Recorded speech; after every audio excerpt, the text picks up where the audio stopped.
దేవుని యొక్క వాక్యాన్ని మనం చదువుదాం. మత్తయి సువార్త 7వ అధ్యాయము 24వ వచనం మనం చదువుదాం. కాబట్టి ఈ నా మాటలు విని వాటి చొప్పున చేయు ప్రతివాడును బండ మీద తన ఇల్లు కట్టుకొనిన బుద్ధిమంతుని పోలియుండును. వాన కురిసెను, వరదలు వచ్చెను, గాలి విసిరి ఆ ఇంటి మీద కొట్టను గాని దాని పునాది బండ మీద వేయబడిన గనుక అది పడలేదు. హల్లెలూయా. ఈ వాక్య భాగము మనం చాలా సందర్భాల్లో చదివాం, చాలా సందర్భాల్లో మరి దైవజనుల ద్వారా విని ఉంటాం. అయితే మనకు తెలిసిన వాక్య భాగం నుంచి ఈరోజు మనతో దేవుడు ఏం మాట్లాడబోతున్నాడో దేవుని యొక్క మాట కొరకు మనం ఎదురు చూద్దాం. ఈ మత్తయి సువార్త 5వ అధ్యాయము, 6వ అధ్యాయము, 7వ అధ్యాయం, ఈ 3 అధ్యాయాల్లో రాయబడిన సందేశం ఏదైతే ఉందో అది ఒక ప్రసంగమే. అంటే యేసు ప్రభువారు మరి రకరకాల చోట్ల లేదా వేరే వేరే ప్రాంతాల్లో చెప్పిన సందేశం కాదది. ఒకే స్థలంలో ఉండి ఆయన ప్రకటించిన ఆ సందేశం మొత్తం కూడా మత్తయి సువార్త 5వ అధ్యాయము, 6వ అధ్యాయము, 7వ అధ్యాయంలో రాయబడింది. మీరు కనుక చూస్తే మత్తయి సువార్త 5వ అధ్యాయం ప్రారంభంలో యేసు కొండ ఎక్కి కూర్చుని తన శిష్యులను ఉద్దేశించి ఆయన ప్రసంగించడం ప్రారంభించాడని రాయబడుతుంది. 7వ అధ్యాయం చివరిలో ఆయన తన యొక్క వాక్యాన్ని, తన ప్రసంగాన్ని ముగించాడని చెప్పి రాయబడి ఉంటుంది. సో ఆ 3 అధ్యాయాల్లో రాయబడిన ప్రసంగాన్ని ఏమని పిలుస్తారంటే కొండ మీద ప్రసంగం అంటారు. కొండ మీద ప్రసంగం అని దాన్ని పిలుస్తుంటారు. యేసు ప్రభువారు ఆ కొండ మీద చేసిన ప్రసంగం యొక్క మరి విశిష్టత లేకపోతే దాని యొక్క ప్రాధాన్యత ఏంటంటే యేసు ప్రభువారు మరి ఆ 3 అధ్యాయాల్లో చెప్పబడిన ప్రసంగంలో దాదాపుగా ఒక క్రైస్తవ జీవితానికి కావలసిన అన్ని విషయాల్ని ఆయన బోధించాడు. ముందుగా 5వ అధ్యాయం ప్రారంభంలో ధన్యతల గురించి చెప్పబడుతుంది. ఆత్మ విషయమై దీనులైన వారు ధన్యులు, పరలోక రాజ్యం వారిది, దుఃఖపడు వారు ధన్యులు, వారు ఓదార్చబడుతారని ఇట్లా ధన్యతల గురించి చెప్పాడు. కొంచెం కిందకు వచ్చిన తర్వాత మీరు లోకానికి ఉప్పు అయి ఉన్నారని చెప్పాడు. తర్వాత మీరు లోకానికి వెలుగై ఉన్నారని చెప్పాడు. ఆ తర్వాత ధర్మశాస్త్ర సంబంధమైన బోధ యేసుక్రీస్తు బోధ. ధర్మశాస్త్రం ఏం చెప్తుంది, ప్రభువారు ఏం చెప్తున్నారు, యేసుక్రీస్తు ప్రభువారు ఏం చెప్తున్నారు, ఇట్లా ఆ రెండింటి గురించి రాయబడి ఉంది. ఆ తర్వాత శత్రువుని ఎట్లా ప్రేమించాలి అని రాయబడి ఉంది. 6వ అధ్యాయంలో ఏ రీతిగా ప్రార్థించాలో రాయబడి ఉంది. యేసు ప్రభువారు శిష్యులకు నేర్పిన పరలోక ప్రార్థన కూడా 6వ అధ్యాయంలోనే మనం చూడొచ్చు. ఇట్లా మనం చదువుకుంటూ వెళ్తే విశ్వాసం గురించి రాయబడుతుంది, అలాగే పరలోకం గురించి, నరకం గురించి, ఇరుకు ద్వారము, విశాలమైన ద్వారం అని ఇలా అనేకమైన విషయాలు ఒక క్రైస్తవ విశ్వాస జీవితానికి కావాల్సిన అన్ని విషయాల్ని దాదాపుగా యేసు ప్రభువారు కవర్ చేస్తూ ఆ కొండ మీద ప్రసంగాన్ని ఆయన చేసినట్లుగా మనం చూస్తున్నాం. మరి ఇదంతా బోధించిన తర్వాత, ఆయన చెప్పిన తర్వాత చివరికి వచ్చేసరికి ఆ ప్రసంగం ముగింపులో ఆయన అంటున్నాడు, ఈ నా మాటలన్నీ విని వాటి చొప్పున ఎవరైతే చేస్తారో వారు బండ మీద తమ ఇల్లు కట్టుకున్న బుద్ధిమంతుని పోలి ఉంటారు. ఈ నా మాటలన్నీ విని దాని ప్రకారం ఎవరైతే చేయరో వారు ఇసుక మీద తమ ఇల్లు కట్టుకున్న బుద్ధిహీనుని పోలి ఉంటారు. ఇక్కడ బుద్ధిమంతుడు, బుద్ధిహీనుడు అని చెప్పి ఆయన మాట్లాడుతున్నారు. మరి ఈరోజు ఈ వాక్య భాగంలోంచి మనం ధ్యానం చేయబోయే ధ్యాన అంశం ఏంటంటే ఎవరు బుద్ధిమంతులు. బుద్ధిహీనుల గురించి పక్కన పెడదాం. బుద్ధిమంతులు ఎవరో తెలిస్తే ఆటోమేటిక్గా బుద్ధిహీనులు ఎవరో మనకు అర్థమైపోద్ది. ఇది నాడు దేవుడు మనతో మాట్లాడే మాట, బుద్ధిమంతులు ఎవరు. ప్రభు అన్నాడు, ఈ నా మాటలు విని వాటి ప్రకారం చేసేవారు బుద్ధిమంతులు. హల్లెలూయా. అందరం గట్టిగా ప్రభువుని స్తుతిద్దాం. హల్లెలూయా. కొంచెం బాక్స్ ఇటు డేవిడ్. ఈ నా మాటలు విని వాటి ప్రకారం చేసేవారు బుద్ధిమంతులు. సో దేవుడు ఈరోజు మనతో మాట్లాడుతున్న మాటలు ఏవైతే ఉన్నాయో వాటిని విని వాటి ప్రకారం మనం చేయగలిగితేనే దేవుని దృష్టిలో బుద్ధిమంతులుగా, జ్ఞానవంతులుగా ఉంటాం. జనరల్గా లోకపరంగా జ్ఞానవంతులు ఎవరు, లేకపోతే జ్ఞానం కలిగిన వారు ఎవరు అని ఒకసారి మనం ఆలోచన చేస్తే చదువుల్లో ఉన్నతమైన స్థాయిలోకి వెళ్తున్నారు, మంచి పర్సంటేజ్తో పాస్ అవుతున్నారు అనుకోండి, మంచి పర్సంటేజ్తో పాస్ అవుతూ చదువుల్లో మంచి ర్యాంకులు సాధిస్తున్న వాళ్ళని వాళ్ళు జ్ఞానవంతులు అంటారు. అలాగే ఉద్యోగ జీవితాల్లో అంచెలంచెలుగా ఎదుగుతూ పైకి వెళ్తున్నారు అనుకోండి, వారిని లోకము జ్ఞానవంతులుగా చెప్తుంది.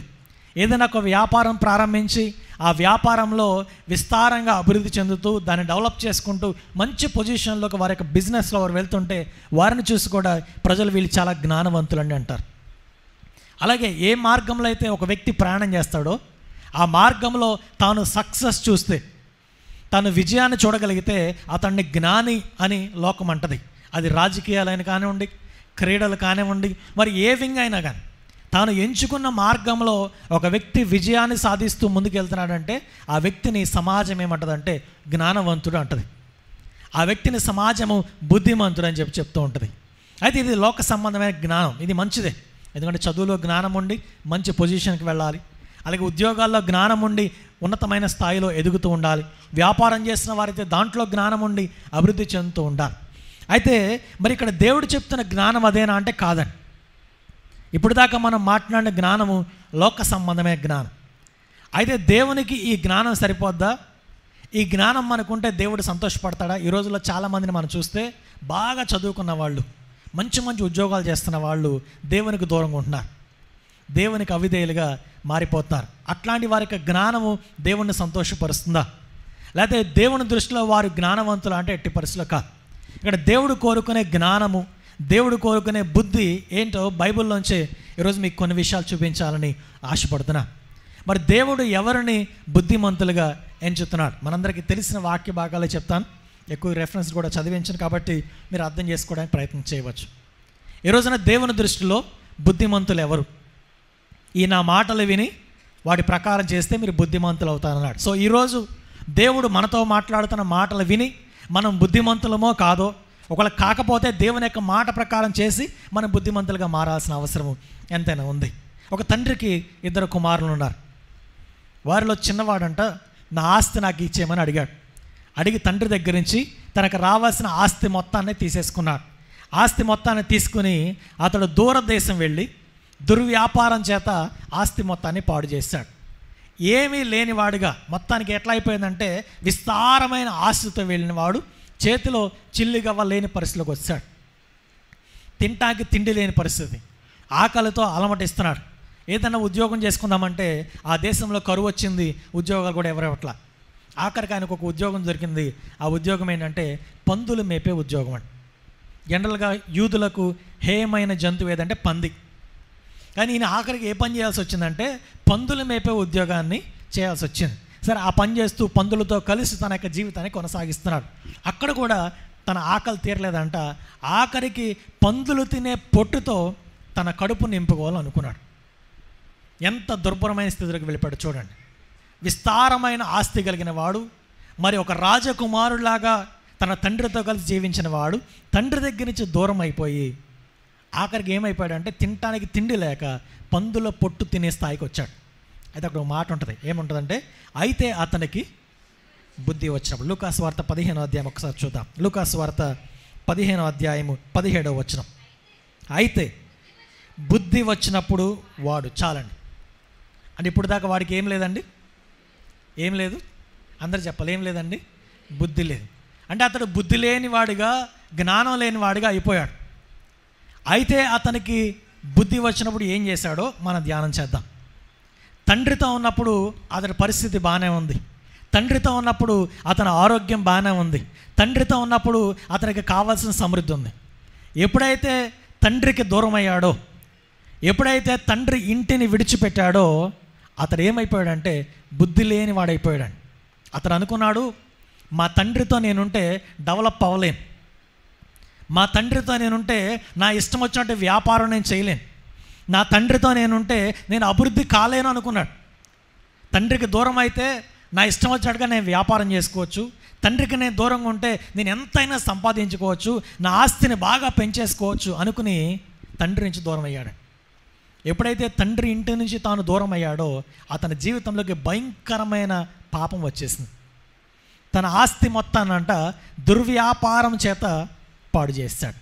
బైబిల్ గ్రంథంలో దుర్వ్యాపారం అంటే ఏమనుందంటే ఎఫ్ఎస్సి పత్రికలో రాయబడింది, మద్యముతో మత్తులై ఉండకుడి, దానిలో దుర్వ్యాపారము కలదు అని రాయబడి. అంటే అతని జీవితంలోకి ఏమొచ్చిందంటే మద్యపానం వచ్చిందని. అంటే మందు తాగి మత్తుడైపోయి తన యొక్క ఆస్తిని పాడు చేసుకునే పరిస్థితిలోకి అతడు వచ్చేసాడు. అయితే అతనికి ఇంకొక చెడ్డ లక్షణం వచ్చింది తన జీవితంలోకి.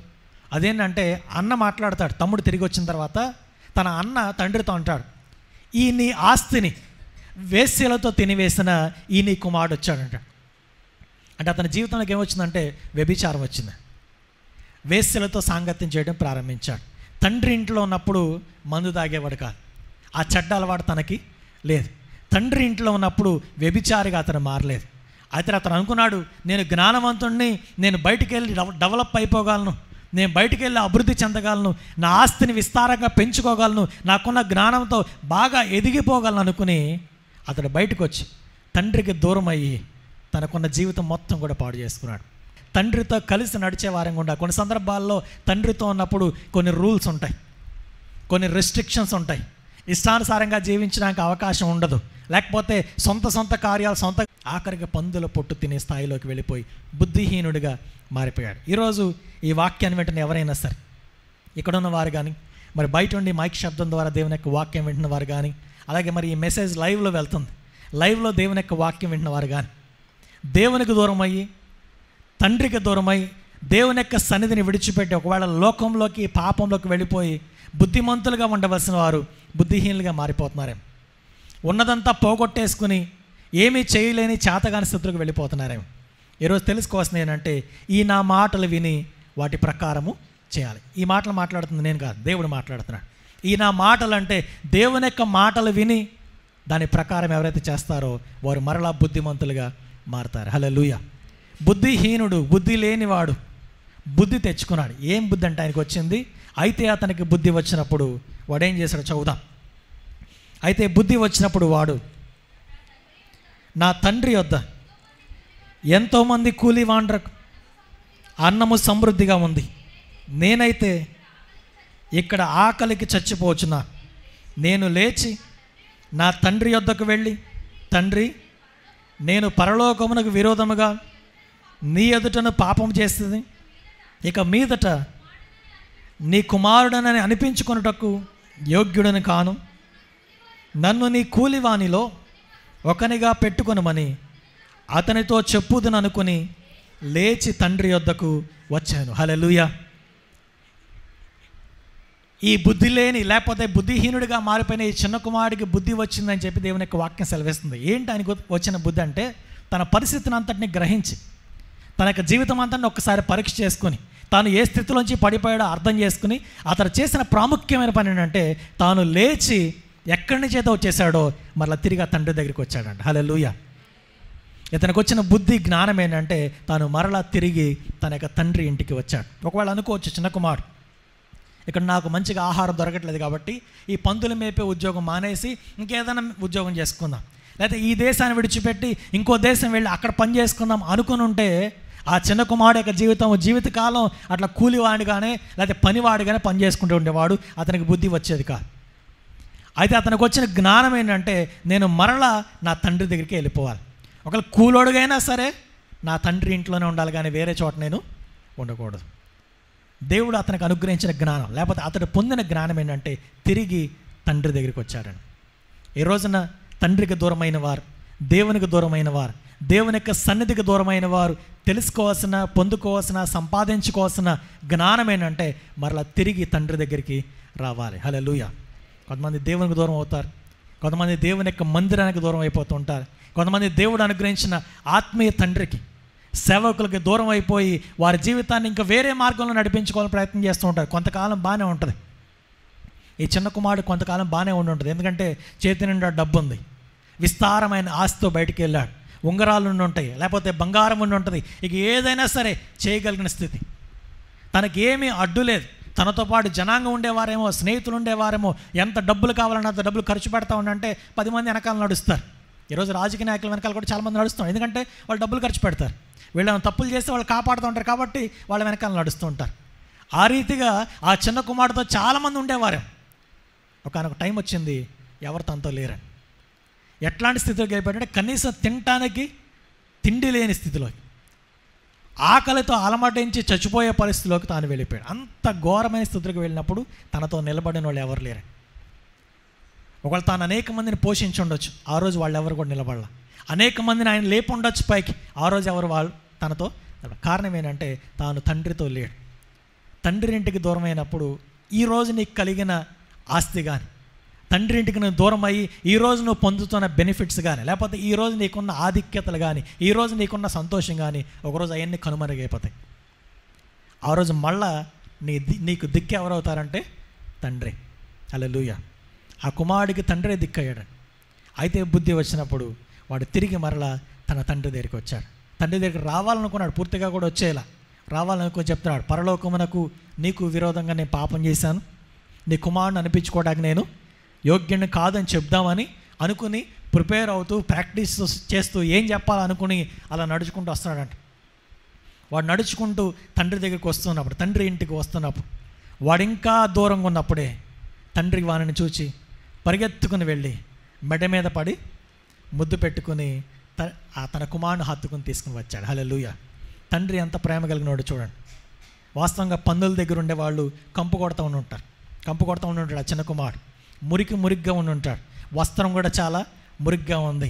మరి స్నానం చేసి ఎంతకాలం మీద ఎంత కంపు కొడుతుందో వాడు ఆ స్థితిలో తిరిగి తండ్రి దగ్గరికి వస్తూ ఉన్నట్టే.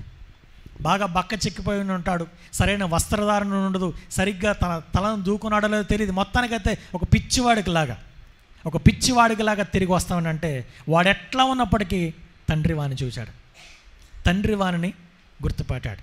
వాడున్న స్థితిలో తండ్రి వాణిని ప్రేమించాడు. హల్లెలూయా. సో తండ్రి ప్రేమ ఎంత గొప్పదంటే, మనం తిరిగి వస్తే తండ్రి ఏమీ పందుల దగ్గరికి వెళ్ళలేదని, పందులు మేపుతా ఉండండి అక్కడికి వెళ్ళి తండ్రి కొడుకుని లాక్కురాల. అక్కడ జరిగింది ఏంటంటే, కొడుకు తిరిగి రావడానికి నిర్ణయించుకున్నాడు. కొడుకు తన యొక్క మనసును స్థిరపరచుకుని తిరిగి తండ్రి దగ్గరికి రావాలని ఎప్పుడైతే నిర్ణయించుకుని ఆ నడకను ప్రారంభించి ఆ మార్గంలో ప్రయాణం చేస్తున్నాడో, కుమారుడు ఒక అడుగు వేస్తే తండ్రి తన కొరకు 10 అడుగులు వేశాడు. హల్లెలూయా. వెళ్ళాడు, మెడమే పడ్డాడు, ఆ మురికి కంపు కూడా తన కుమారుణ్ణి హత్తుకున్నాడు, ముద్దు పెట్టుకున్నాడు. ఈ కొడుకు ఏదో చెప్తున్నాడు, తండ్రి పరలోకానికి నీకు విరోధంగా నేను పాపం చేశాను, నీ కుమారుని అనిపించుకోవడానికి నేను యోగ్యుని కాదు. ఏదైతే ప్రిపేర్ అయ్యి వచ్చాడో, ఏదైతే చెప్దాం అనుకున్నాడో అదంతా వివరిస్తుంటే ఆ ఏం తండ్రి పట్టించుకోవట్లేదు. అసలు తండ్రికి ఆ ఏమి కూడా వినపట్ల. కుమారుని తీసుకుని వచ్చాడు, వెంటనే చెప్తున్నాడు, నా కుమారుడికి ప్రశస్త వస్త్రాన్ని ధరింపచేయండి, నా కుమారుడు చేతికి ఉంగరాన్ని పెట్టండి, నా కుమారుడి కాళ్ళకు చెప్పులు తొడిగించండి, నా కుమారుడికి మంచి ఆహారం సిద్ధం చేసి పెట్టండి చెప్పి తండ్రి కుమారుడు ఏదైతే పోగొట్టుకున్నాడో అవన్నీ తిరిగి ఇచ్చాడు. వాస్తవంగా అయితే కుమారుడు దాన్ని పొందుకోవడానికి యోగ్యుడు కాదు. ఎందుకంటే ఉన్న ఆస్తి మొత్తం తీసుకెళ్ళిన దాన్ని కనీసం దాంట్లో సగం కూడా తీసుకురాలి. ఉన్నది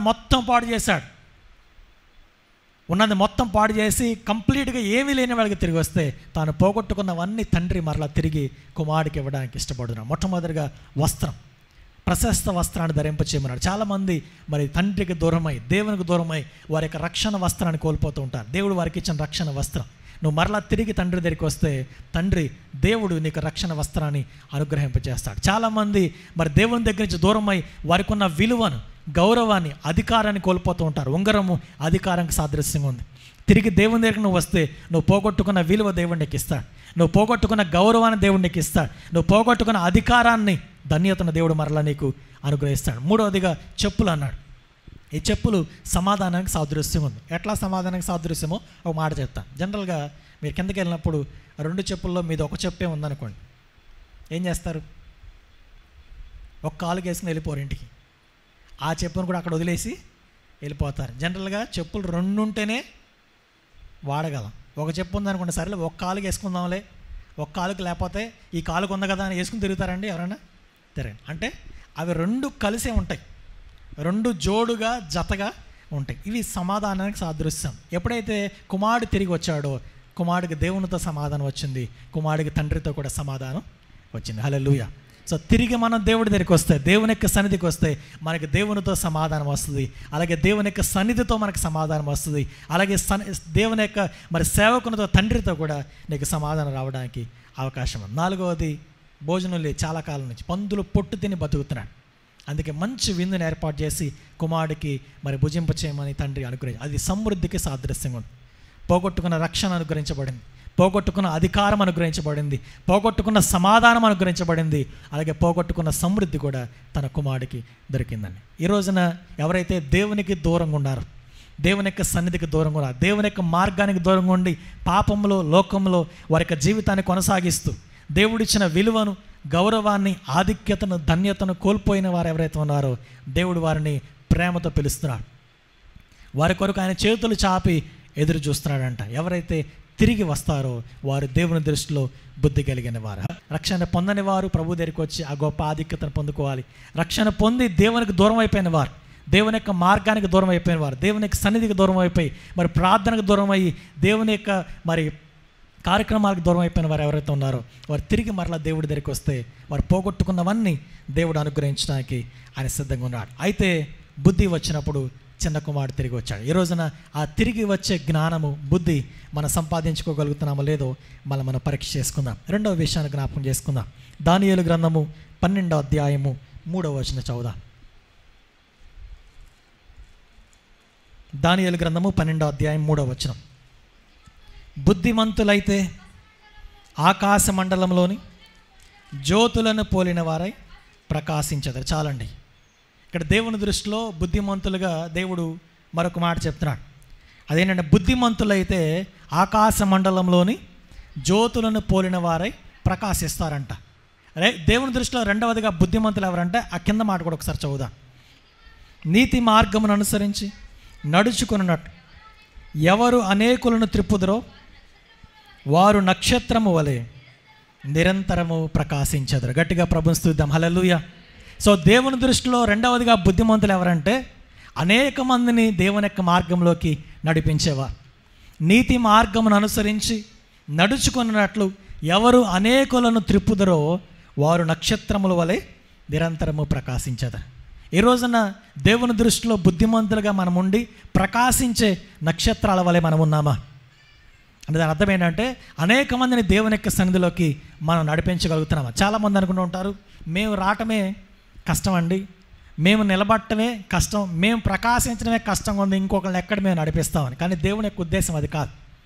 దేవుడు జనరల్గా మరి ఆయన మాట్లాడిన మొట్టమొదటి మాట అంటే ఆయన సువార్త పరిచర్యకు శిష్యులను పంపించేటప్పుడు ఆయన మాట్లాడిన మాట ఒకసారి చూద్దాం. మత్తయి సువార్త 28వ అధ్యాయం. మత్తయి సువార్త 28వ అధ్యాయము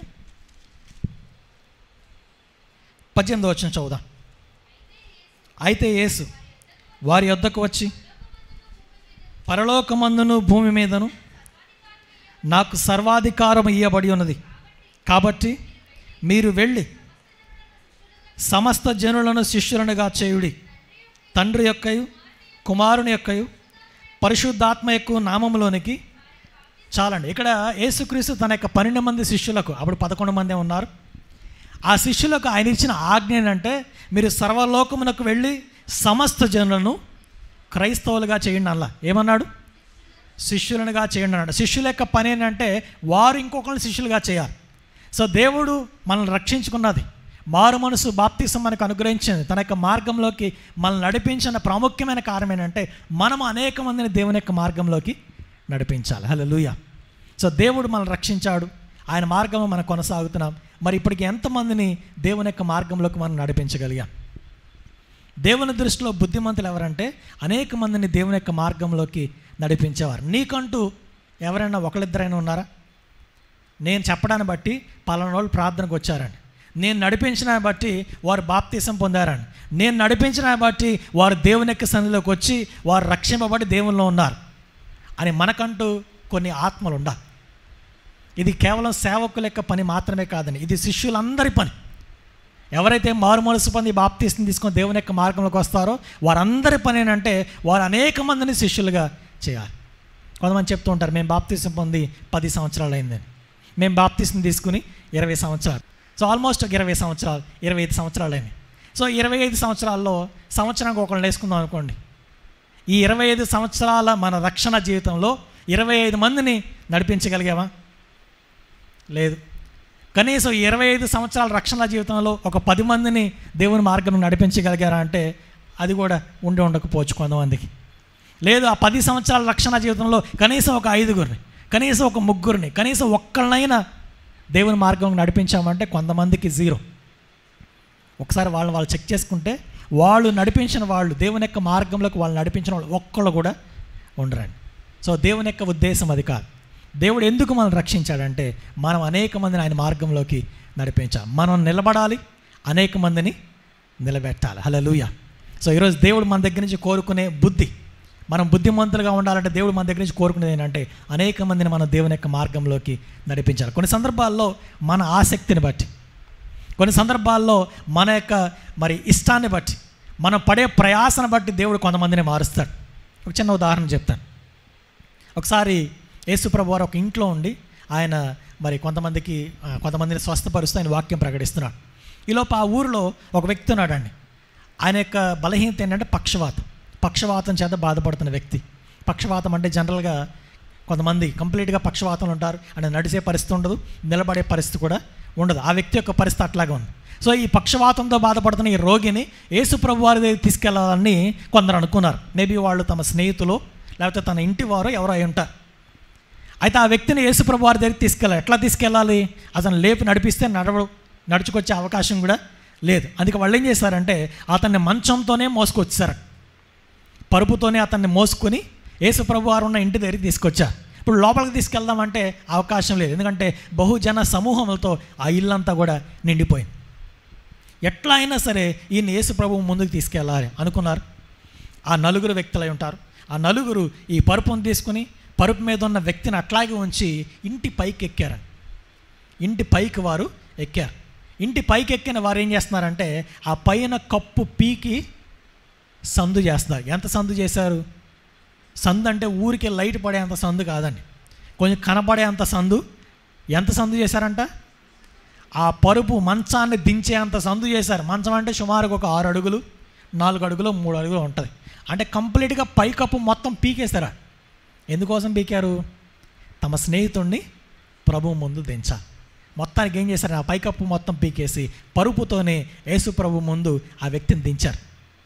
ఆ వ్యక్తిని దించితే ముందుగా ప్రభు ఆ వ్యక్తిని చూడలేదుగా, పైన వాళ్ళని చూశాడు. అక్కడ రాయబడిన మాట ఏంటంటే యేసు వారి విశ్వాసం చూసి, కుమారుడా నీ పాపములు క్షమించబడి ఉన్నాయని చెప్పాడు. హల్లెలూయా. మీరు తర్వాత చదువుకోండి, మార్క్స్ వార్త 2వ అధ్యాయంలో ఈ సందర్భం అంతా రాయబడి ఉంటుంది. వాళ్ళు తీసుకొచ్చిన సందర్భం దేనికోసం అంటే స్వస్థత కోసం తెచ్చారు. మా స్నేహితుడు యేసు ప్రభు ముందు మేము దించగలిగితే, ఆయన ముందు మేము పెట్టగలిగితే మా స్నేహితుడికి స్వస్థ వస్తుందని, లేకపోతే వాళ్ళ ఇంట్లో వాడు అయి ఉండొచ్చు, బంధువు అయి ఉండొచ్చు, ఇతను స్వస్థపరచబడతాడని వాళ్ళు తీసుకొచ్చారు. వాళ్ళకి ఎంత ఆసక్తి ఉందంటే ఎన్ని ఆటంకాలు వచ్చినా ప్రభు ముందుకు అతను తీసుకువెళ్ళాలనే ఒక దృఢమైన సంకల్పంతోనే వారు ఉన్నారు. ఇంటి పైకి ఎక్కారు, కప్పు పీకేశారు. ఆ యేసు ప్రభు ముందు ఆ వ్యక్తిని దించగానే ప్రభు అన్నమాట పాపములు క్షమించబడటానికి ఒకే ఒక్క రీజన్ ఏంటంటే ఆ పైన ఉన్న వారి యొక్క విశ్వాసం. ఈ రోజున మన విశ్వాసాన్ని బట్టి, మన ఆసక్తిని బట్టి, మనం నడిపించడానికి మనం చేసే ప్రయత్నాన్ని బట్టి, నీ ప్రయత్నాన్ని బట్టి కొన్ని సందర్భాల్లో నీ ఇంట్లో ఉన్న వారికి రక్షణ వస్తుంది. నీ భర్తకు రక్షణ రావచ్చు, నీ కుమారుడికి నీ కుమార్తెకి రక్షణ రావచ్చు, వారి యొక్క పాపములు క్షమించబడవచ్చు. మనం ప్రయత్నం చేయకపోతే ఆ జరిగే అవకాశం ఏమాత్రం కూడా లే. ఈ ప్రాసెస్ అనేది ఇంట్లోంచే స్టార్ట్ చేయాలి. మన ఇంట్లోనే, మీ ఇళ్లలోనే చాలామంది దేవుడు అంటే తెలియని వారు ఉంటారు. దేవుడు అంటే తెలిసినా దేవుని సన్నిధికి దూరమైన వారు ఉంటారు. కొంతమంది రక్షింపబడి కూడా దేవుని విడిచిపెట్టిన వారు ఉంటారు. వారి కొరకు ప్రయత్నం చేయాలి, వారి కొరకు ప్రార్థన చేయాలి. మనం బుద్ధిమంతులుగా ఉండి, మనం ప్రకాశించే వారిగా ఉండి, వారిని దేవుని యొక్క మార్గంలోకి నడిపించే వారుగా మనం ఉండాలి. ఇది దేవుడు మన దగ్గర నుంచి కోరుకునే బుద్ధి. నేను వస్తున్నానండి, నేను ఏదో 4 మాటలు వింటున్నాను, వెళ్ళిపోతున్నాను, దేవుడు సరిపెట్టుకుంటాడులే అంటే దేవుడు అట్లా అడ్జస్ట్ అయ్యేవాడు కాదు. దేవుడు మన దగ్గర నుంచి కోరుకునే జ్ఞానం ఏంటంటే మనం నిలబడాలి, అనేక మందిని నిలబెట్టే వారంగా మనం ఉండాలి. హల్లెలూయా. దేవుని దృష్టిలో రెండవదిగా బుద్ధిమంతులు ఎవరంటే అనేకులను ప్రభు దగ్గరికి నడిపించేవారు. కనీసం సంవత్సరానికి ఒక్కళ్ళనైనా సరే దేవుని మార్గంలోకి నడిపించడానికి మనం ప్రయత్నం చేద్దాం. మూడవదిగా దేవుని దృష్టిలో బుద్ధిమంతులు ఎవరో, బుద్ధి కలిగిన వారు ఎవరో మనం తెలుసుకుని ఈ వాక్యాన్ని ముగించడానికి ప్రయత్నం చేద్దాం. మత్తయి పెండ్లి కుమారుని ఎదుర్కొనుటకు బయలుదేరిన 10 మంది కన్యకలను పోలి ఉన్నది. వీరిలో 5 బుద్ధి లేని వారు, 5 బుద్ధి కలిగిన వారు. చాలండి. 10 మంది కన్యకల గురించి ప్రభు మాట్లాడుతూ వాళ్ళని 2 భాగాలకి విభజించాడు. మొట్టమొదటి భాగంలో ఉన్న 5 ఏమన్నాడు? వీరు బుద్ధి లేని వారు అన్నాడు. తర్వాత చెప్పిన 5 గురించి ఏమన్నాడంటే వారు బుద్ధి కలిగిన వారు అన్నాడు. వాళ్ళందరూ చూడటానికి ఒకలాగే ఉన్నారు, వాళ్ళందరూ పెండ్లి వస్త్రాన్ని ధరించే ఉన్నారు, వాళ్ళందరూ దివిటీలు పట్టుకుని ఉన్నారు, ఒకే మార్గంలో ప్రయాణం చేస్తున్నారు, ఒకే పెండ్లి కుమారుని ఎదుర్కోవడానికి వారు సిద్ధమవుతున్నారు. కానీ వారిలో 5 అంట దేవుని దృష్టిలో బుద్ధిమంతులు అయితే 5 దేవుని దృష్టిలో బుద్ధిహీనులు. చూసే జనాలందరికీ మాత్రం వారు 10 మంది బుద్ధిమంతుల్లాగా కనపడుతున్నారు, 10 మంది బుద్ధి కలిగిన వారిలాగా కనపడతారు. కానీ దేవుని దృష్టిలో 5 మాత్రమే బుద్ధి కలిగిన వారు. ఏంటి వారిలో ఉన్న బుద్ధి? ఏంటి దేవుడు వారిలో చూసిన జ్ఞానం అంటే ఆ 5 సిద్ధపడి ఉన్నారు, బుద్ధి లేని 5 సిద్ధపాటు లేకుండా ఉన్నారు. మొత్తానికి వెళ్ళారు. పెండ్లి కుమారుడు రావడం ఆలస్యమైందంట. ఆలస్యమయ్యేసరికి ఈ 10 మంది కూడా కొనికి నిద్రపోతున్నారు. మధ్యరాత్రి వేళ ఒక స్వరం వినపడి, ఇదిగో పెండ్లి కుమారుడు వస్తున్నాడు. 10 మంది గబగబా లేచారు. లేచి వారి దివిటీలు మరి పట్టుకుని సిద్ధమైపోయారు. 5 దివిటీలు ఆరిపోతున్నాయి. కారణం ఏంటంటే వారి దగ్గర నూనె సిద్ధంగా లేదు. వీళ్ళని అడిగారు, బుద్ధి కలిగిన వారిని, అమ్మ మీ నూనె కొంచెం ఏమన్నా అంటే వాళ్ళు అన్నారు, మీకు మాకు నూనె చాలదు, మీరు బయటికి వెళ్ళి కొనుక్కొచ్చుకోండి.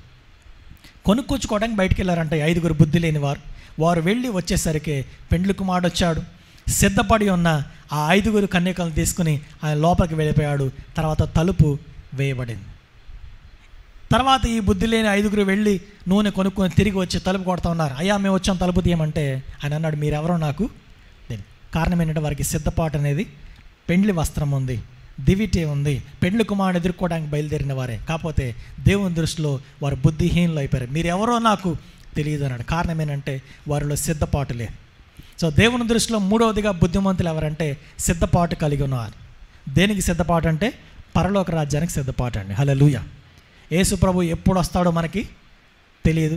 మనం ఎప్పుడు ఈ లోకంలోంచి వెళ్ళిపోతామో కూడా మనకి తెలియదు. ఈ రోజున ఆరోగ్యంగా కనబడిన వాళ్ళు చాలామంది రేపటి దినాన్ని ఉన్నట్ల, నిన్న సంతోషంగా ఆరోగ్యంగా తిరిగిన వాళ్ళు ఈరోజు చాలామంది ఉన్నట్ల. ఎన్నో మరణ వార్తలు, ఎన్నో ప్రమాదాలు, ఎన్నో భయంకరమైన విషయాలు, ఎన్నో పరిస్థితులు మనం చూస్తున్నాం.